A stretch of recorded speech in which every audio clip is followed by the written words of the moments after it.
So, before we get started today, a quick note to remind you that next Saturday and Sunday, I'll be at Destination D in Florida.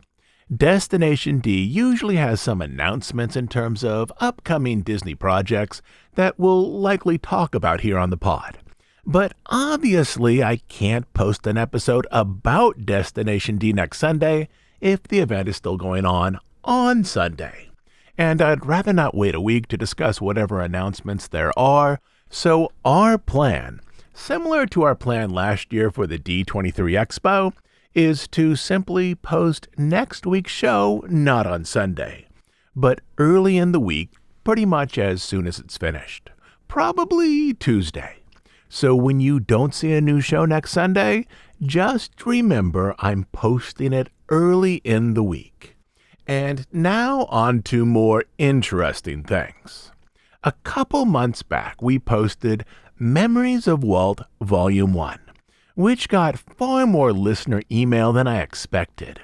Today we have Volume 2, a collection of stories that haven't seen the light of day in over a half-century. As you may recall, back in 1967 and 1968, Roy Disney put together a plan to create, and here I'll quote from one of his memos, a book or books about Walt. This was a year to 2 years after Walt's death, and there was a two-step plan. Key artists and individuals, such as animators Mark Davis and Ward Kimball, would be interviewed in a formal setting, while mid- and lower-level employees would not. Also not interviewed, executives who worked far from Burbank. But all Disney employees, especially those not being interviewed, were asked to send in stories as to how they remembered Walt. Roy's specific directions were that longtime employees should write down anecdotes, and again here I'm quoting, about Walt that show the various sides of his nature and character. These may run the gamut from the warm and humorous to the tough and needling, whatever they may be. We would appreciate your taking the time to think back over the years and recall some of the incidents and stories that stick in your mind as related to Walt. Some key individuals did also send in short memories before being interviewed, such as Disneyland construction manager Joe Fowler and Disney and WED artist John Hench, but most key employees did not. To set a good example, Roy even offered a couple stories of his own. Nearly all of this material never showed up in any book on Disney. Roy started soliciting this material before Disney hired a biographer. The first biographer's work was ultimately rejected by the Walt Disney Company and the Walt Disney family. It was a topical biography in which each chapter focused on a different area of Walt's personality or interests and didn't relate his life in a straightforward chronological manner. Likewise, the effort by a second biographer was not published either. It wasn't until 1976 that the Disney Company and Disney family finally backed the third attempt for an official biography, Walt Disney, an American Original by Bob Thomas. Bob Thomas, however, had his own set of notes, as he'd written a much earlier biography, typically viewed as a short biography for younger readers, called Walt Disney, Magician of the Movies. Beyond this, with Disney's involvement, he'd published The Art of Animation, which explained the history of animation and also the development of Sleeping Beauty. And in terms of Bob Thomas's day job, he had published many syndicated newspaper articles on Walt Disney and Hollywood. My guess, by this time, long after the passing of Roy, most of these written memories, penned by individuals in the late 1960s, had simply been forgotten and weren't needed now, as Bob Thomas, a veteran Hollywood journalist with a previous short biography on Walt and a book on animation, had a long list of sources he had already developed. Beyond this, he did his own interviews with key figures who remembered Walt. So today we have a second offering of lost memories from people who remembered Walt a year or two after his passing. In this, you're going to see some stories that simply were never published, including a fascinating story about the Abraham Lincoln animatronic appearing at the World's Fair. So, if you're ready, let's roll.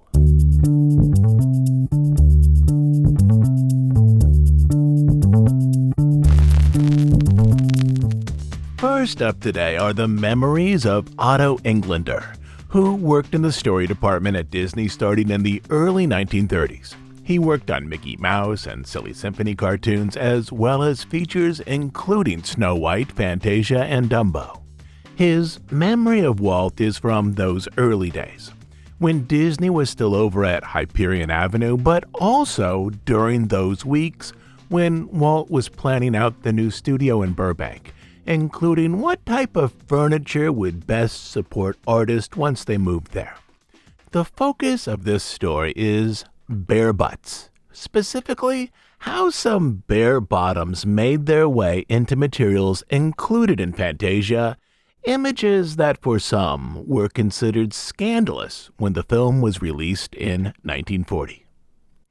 Walt's compulsion to know every minutest detail about everything that went on in his studio was comically illustrated to me one day when we were still working at the Hyperion studio and on the verge of moving to Burbank.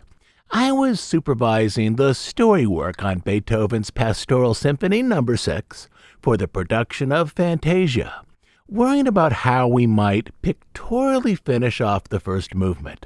I got a flash that seemed just right, and to my chagrin, I have to admit that because Walt liked the idea, it was used.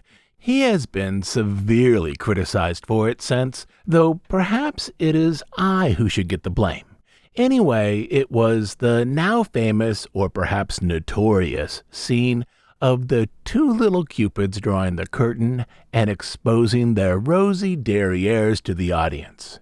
Struck by the brilliance of the idea, I ran into Walt's office. It was after hours when everybody else had already left for the day, to see if he would go for it. To my surprise, I found him on the floor, surrounded by gleaming bits of chrome and various shapes of blue leatherette. In later years, when he was protected by two secretaries, it wasn't possible for us to run in and out of his office every time we had an idea, but in those days there was a very strong personal and almost daily, if not hourly, contact between his creative personnel and himself. He looked somewhat sheepishly up at me and then explained he was taking apart a sample of a newly and specially designed animator's chair to see just how it was put together in order to decide whether to buy the many dozen such chairs we would need at our new studio in Burbank. He held up a badly distorted dime which he had used for lack of a screwdriver. I never found out whether he ever put the thing together again or simply left it for somebody else to do so. He got up off the floor, thought for a minute about the brilliant idea I presented to him for the act finish, and then said, "Yes, let's try that." I have been wondering ever since if he would have given in so easily on an idea that reaped us so much criticism if he hadn't been in a somewhat less flustered mood for having been caught unceremoniously in that ludicrous position on his carpet in a tableau that was reminiscent of so many Mickey Mouse endings after an explosion had ripped Mickey's home and left him stranded amid the debris of his furniture.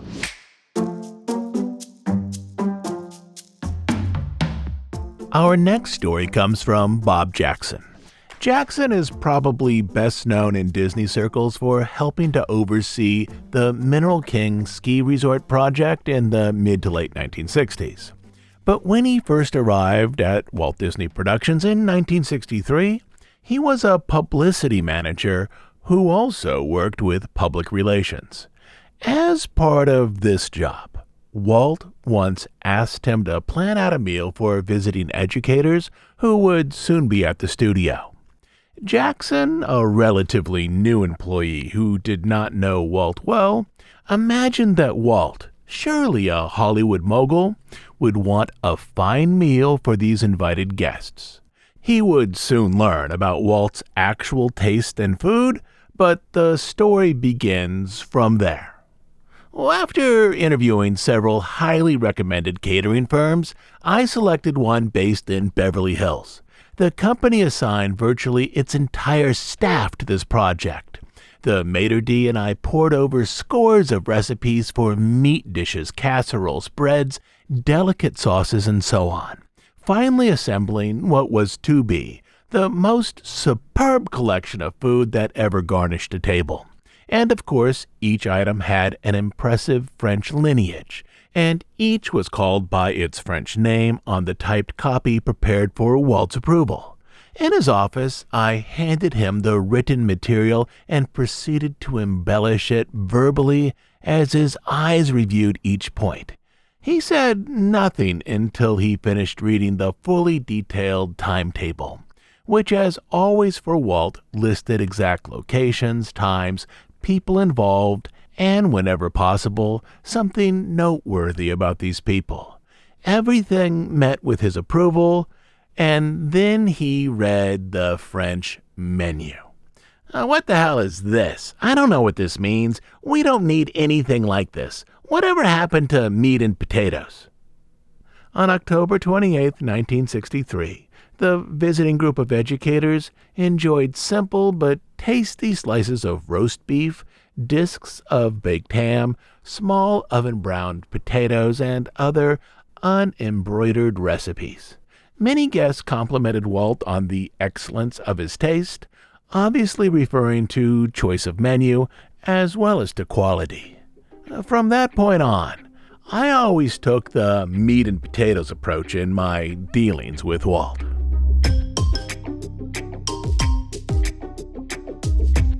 Up next is a very short memory from Earl Colgrove, a photographer who largely took publicity and documentary stills for the studio. One morning in September 1964, I had been shooting some pictures in Walt's office, and when the visiting dignitaries had left, Walt asked me to stay around and make a few additional photos of a wall display in one of the rooms. Upon completing the job, he asked if I would like a cup of coffee with him. Of course I agreed, and as we sat talking of various projects that he was going to have photographed, I mentioned with some pride that this month would make 25 years that I had been with the studio. His remark was, "Oh hell, I've been with this outfit 35 years. And then with a little laugh he added, "And no promotions either." And as long as we're on photographers, here's another set of memories from Charlie Nichols, who was the official photographer at Disneyland up through 1968. He photographed dignitaries, special events, and of course documented Walt's visits to the park. Well, I'm sure you're familiar with the true story of the little boy who asked a bystander to take his camera and photograph him with Art Linkletter, and the obligating photographer turned out to be Walt Disney. One crowded evening, I was trying to get a good picture of Harry James during a big band night at Disneyland. Like many trumpeters, Harry plays with his eyes shut most of the time. I was in a kneeling position for several minutes, trying to catch Harry during a fleeting instant when his eyes were open. At the same time, I was trying to keep low enough that guests would not be unduly disturbed. Nearest to me among the throng was Walt and his wife, with two guests. Walt was patient up to a point. After several minutes of apparent inactivity on my part, Walt reached out and gently nudged me with his toe. The lady guest caught the action and said, "Walt, you shouldn't have done that." With a wink at me, Walt replied, "Well, he works for me. That gives me the right to kick him." One day, shortly before the new Nature's Wonderland opened to the public, all of the art directors and a couple of the Disneyland directors, upon command of Walt, I presume, toured the area in the mine train. Sensing picture possibilities, I hopped aboard, keeping a respectful distance as I photographed while Walt voiced his approval or disapproval. As the train crawled along, stopping now and then upon the command of the master of all Imagineering, my pictures recorded his changing attitudes with such suggestions as, "Move all those big trees back about 50 feet. I want people on the other steam trains to be able to get a glimpse of what's around the corner. Those trees keep it hidden from them." At one point, Walt and all the art directors left the train and were about to walk down the mule trail. I waited below for them for what I had decided would be my last shot. All of those art directors following the boss down the hill. I had tried to be so careful not to disturb them, but Walt left the group and came down to me. I didn't think he was really aware of my presence. He put his arm around my shoulder, saying, "Charlie, we have a lot of work to do. These fellows are a bunch of hams. When you point your camera at them, they start to pose and can't concentrate on what I'm trying to tell them. Don't you think you have enough?" I agreed that I had, apologetically, and feeling sorry and guilty that I had interrupted a master artist in the creation of one of his greatest masterpieces. Incidentally, most of those pictures were censored by me because I felt they did not show the boss in the way I always liked to portray him, a pleasant, happy, warm person.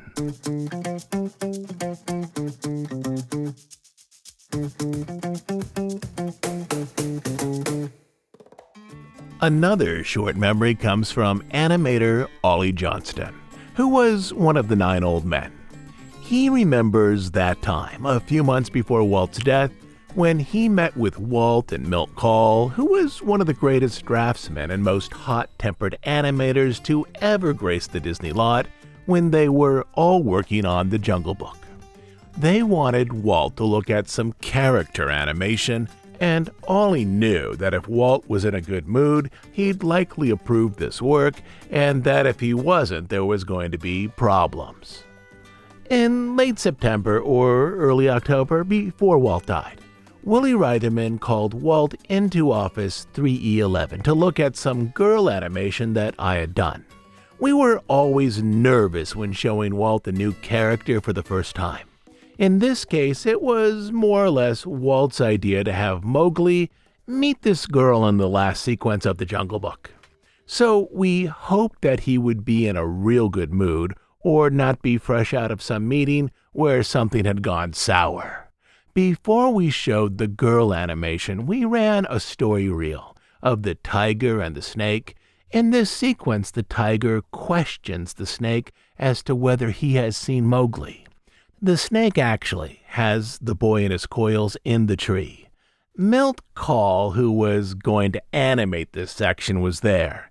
He said he wondered why the tiger didn't just climb up the tree and see for himself if the boy was there. So Walt says that tigers can't climb trees, and Milt says, the hell they can't, and Walt says, well, not straight up anyway.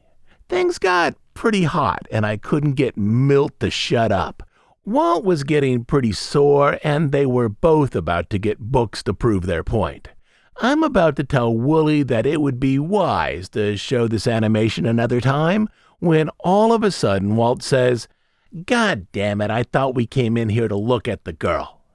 We ran the reel about halfway through, when Walt says, she's sexy. He had that great ability to concentrate on what he was doing at the moment.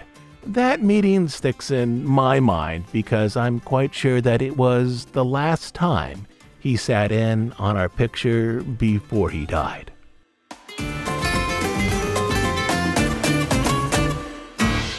Next up is Marty Sklar. During the 1960s, Marty Sklar worked as one of Walt's key writers, often writing out scripts that Walt would read on air or before an audience. They spent a lot of time together. Marty was in the group that also traveled regularly with Walt. In this episode today, Marty has a couple of stories about Walt and the Disney Company plane. Don Tatum had a wonderful story about an early trip on the Gulf Stream. He arrived at the airport to find Walt tossing luggage into the compartment in the rear of the plane and naturally went over and offered to help.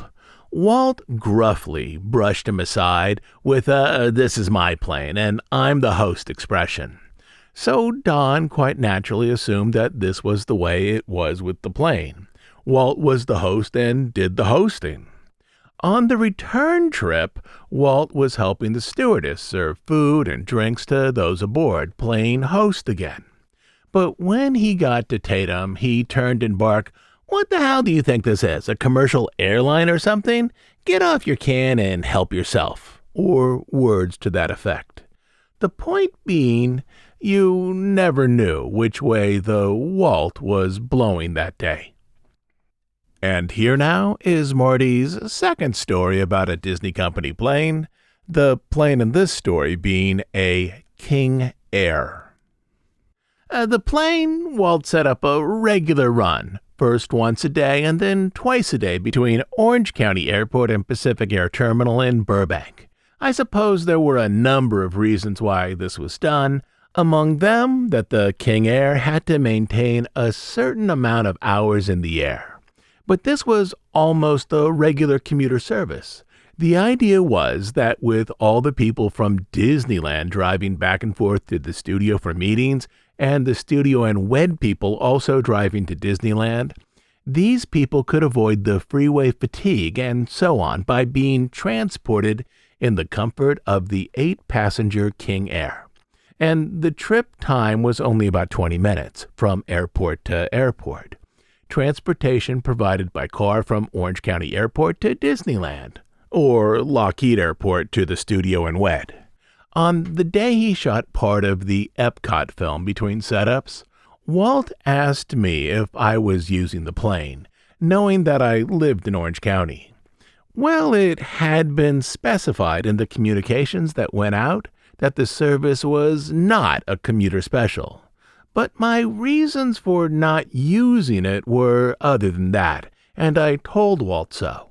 I said it actually took longer for me to get to work and get home by using the plane. It was 15 minutes from my home to Orange County Airport, perhaps 5 minutes at the airport, 20 minutes in the air to Lockheed, and another 20 minutes to WED. That's about a full hour, and I make it in about 50 minutes driving. Walt got quite perturbed at me over this. He said I was missing the whole point. The point of the plane was to relieve that freeway driving tension, to get his people up to the studio and WED for meetings fresher and therefore more productive perhaps. And it was kind of a great setup. You could drink coffee and read the paper on the way to work. Of course, for many of us it was impractical. I couldn't tell Walt that to use the plane I would have to leave work at 4 in the afternoon, and he often called people late in the day, after dailies, about a memo you had sent him or something. But the point I want to make is, Walt loved those planes, and he wanted people to use them, and he was interested in his people even in the awareness of the freeway driving thing. With so many driving back and forth on company business from Anaheim and Glendale and Burbank.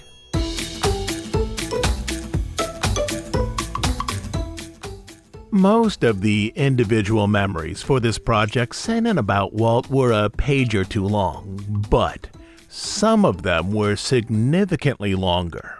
In our last episode about memories of Walt, we ended with a 10-page recounting from Arthur Allahand, Disney's head of publicity in London. In the 1950s and early 1960s, Disney produced a string of films that were shot in the UK and, to a lesser extent, in Europe. And Arthur essentially put together a short essay about those months that he spent with Walt, months that were broken up over many years. And in this episode, we'll close with another long memory. This one is 7 pages, written by Bob Jackson, the same Bob Jackson we talked about earlier, the Bob Jackson who would go on to develop Walt's plans for Mineral King. His memory here even has a title. He calls it The Day Lincoln Didn't Speak, an experience with Walt. And this story is about a Disney-produced World's Fair exhibit that did not open when it was supposed to, due to technical difficulties. In the major biographies on Walt, this is one of those areas that is often muddied a little. The moment-by-moment issues with the Lincoln figure at the New York World's Fair.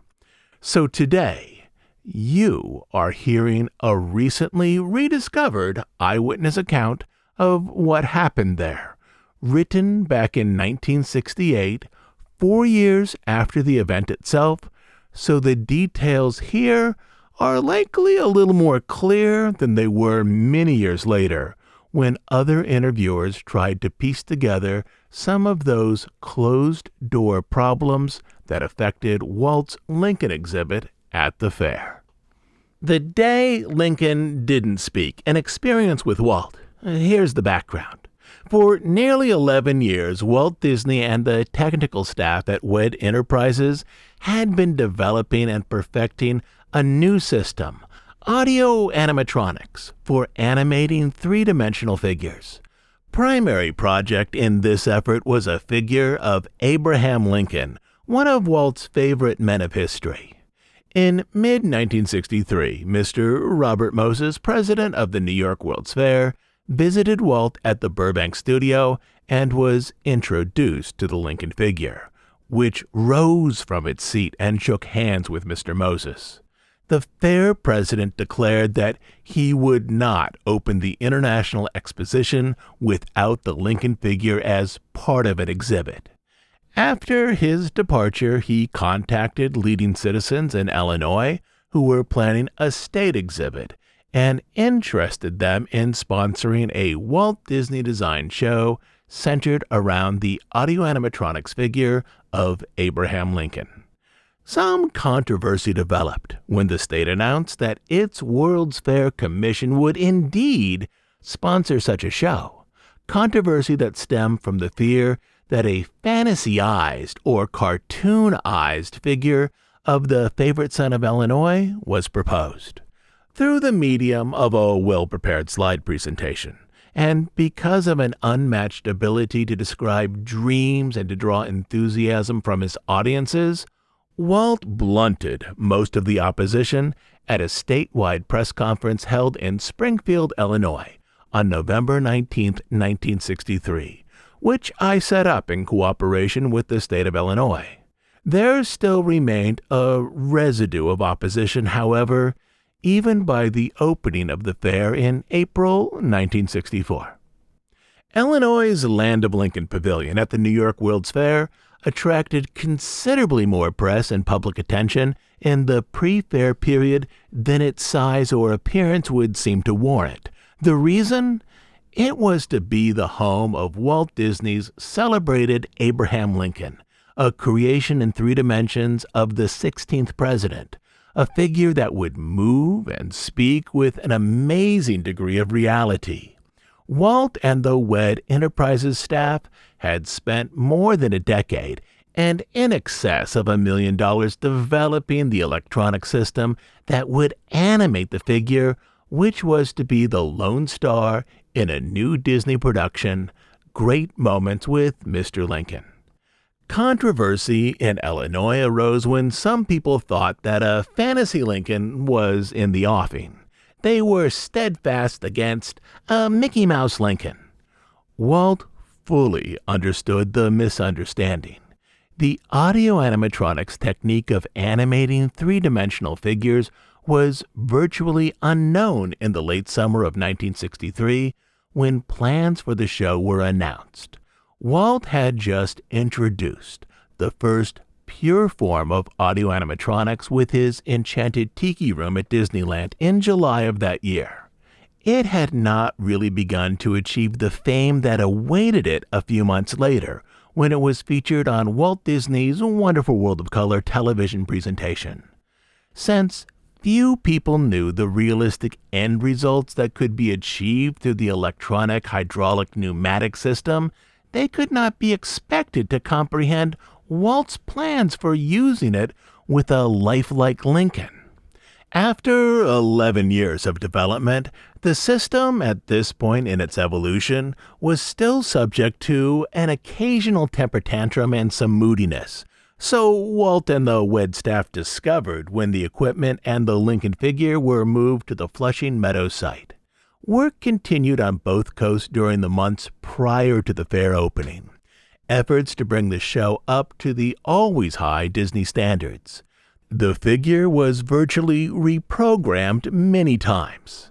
Upon installation in New York, a few weeks before the curtains were to part on the show already made famous by the press coverage of Walt's plans to build Lincoln, it was found that fluctuations in the electrical current caused fluctuation in the programmed movements of the figure. At times, it would assume grotesque positions, especially when the new field lights at Shea Stadium were tested or when the switch was thrown on the 12 billion candle power beam in the Tower of Light Pavilion. Temporary wiring in the Illinois structure didn't help matters, and it was particularly distracting to learn that electricians could not promise installation in time to permit full testing of the show prior to the scheduled debut. The premiere date had been set for Monday afternoon, April 20th, 1964, 2 days before the fair opening. For the occasion, Illinois Governor Otto Kerner and an assemblage of nearly 200 dignitaries from his state flew into New York on Sunday, April 19th. Governor Kerner scheduled a reception at a Manhattan hotel that evening. Among the prominent people present was the then U.S. Ambassador to the United Nations, Adlai Stevenson, a native of Illinois. Because of prior commitments, Walt was unable to attend the reception. Throughout Monday morning, the premiere day, Disney technicians worked arduously on the Lincoln figure and operating mechanisms. Not unlike a midwife, Walt was close at hand to assist with the birth of the show. His concern deepened lines in his face. In the months prior to the opening of the World's Fair, the weight of heavy responsibility for continuing the long-established tradition of Disney's success rested heavily on Walt's shoulders. For the first time, he could not wield the scissors before releasing a film, or set his own opening date for a long-tested Disneyland attraction that wasn't functioning to his satisfaction. Nearly a half-century-old reputation, unsurpassed in the history of entertainment, would either bloom further or wilt as never before on the former swampland across from Manhattan Island. His concern understandably manifested itself in high irritability during the fortnight before departing for New York with members of his family and staff, and it did not diminish between our New York arrival on April 10th and the opening ceremonies 12 days later. Walt's demand for absolute Disney perfection was honed to its keenest edge because of his first involvement with a non-Disney project. Therefore, it was not surprising when his fabled temper found new dimensions while the quartet of shows were running through their final trial periods to the fair opening. At one, a malfunctioning air compressor caused the audio animatronics figures to sag pitifully in mid-performance. Walt's anger-spurred energy matched in action what the figures lacked in spunk as he marched out of the pavilion. But those trials were witnessed only by Walt and the staff. They could be and were corrected long before public viewing. However, Walt was now faced with a real dilemma, an opening within 2 hours of a show that did not deserve to be introduced by his calling card of quality, Walt Disney Presents. 20 minutes before the appointed hour, Governor Kerner and 497 other dignitaries from Illinois and members of the fair's International Press Corps filled every seat in the Lincoln Theater. The rumble of anticipation that can be created only by an opening night audience filled the auditorium. An occasional female giggle temporarily increased decibels. Illinois Pavilion officials addressed the group briefly. Then Governor Kerner was presented. He extended the official welcome and expressed Illinois' pleasure at having the inimitable Walt Disney prepare a show for their fair contribution. He then asked Walt to address the assemblage and to introduce Great Moments with Mr. Lincoln. Walt moved onto the stage to face what certainly was one of the most difficult moments in his life. He had decided to delay the opening until the show met his requirements. Therefore, Walt would not be forced to disappoint supporters of the project and feed the cannon of opposition with new powder. And there were the scores of news media representatives to face. Walt realized that newsmen present weren't in the friendliest mood either, primarily because of the no photo of Lincoln figure dictum, which he had issued a few days before, asking me to enforce it. It was a most difficult challenge in view of worldwide interest in the figure, not only due to its uniqueness, but also because of the Illinois controversy that had developed over it during the previous year. Walt decided to issue the no photo directive because a number of photographic efforts aimed at capturing the authenticity of the figure and to demonstrate its extraordinary flexibility had failed, even under photographic studio conditions. Therefore, Walt knew that on-the-spot flash shots could not possibly show the figure to best advantage. And further, he did not like the idea of the show's dignity and emotional characteristics being perforated by popping flashbulbs. Following a truly impressive ovation from the Land of Lincoln audience, a demonstration that did not ease his task, Walt, as always, addressed himself without hesitation or verbal bric-a-brac directly to the point.